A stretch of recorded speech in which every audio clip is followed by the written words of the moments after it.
مجھے ظن غالب تھا کہ اس شہر اور اس کے بنانے والے کے متعلق مجھ سے ضرور سوال کیا جائے گا۔ اس شہر کی جو صفات آپ نے بیان کی اور جو کچھ آپ رضی اللہ تعالی عنہ کو بتایا گیا وہ حق ہے۔ اس کو شداد بن عاد نے بنایا اور اس کا نام ارم ہے، جس کے بارے میں اللہ تعالیٰ نے اپنی کتاب قرآن مجید میں اس طرح ارشاد فرمایا: ارم ذات العماد التی لم یخلق مثلها فی البلاد، جس کا ترجمہ یہ ہے کہ وہ ارم حد سے زیادہ طول والے کہ ان جیسا شہروں میں پیدا نہ ہوا۔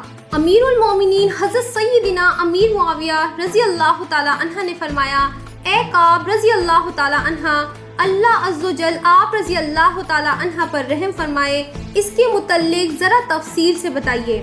فرمایا: اے امیر المومنین رضی اللہ تعالی عنہ، عاد کے 2 بیٹے تھے، شدید اور شداد۔ جب عاد کا انتقال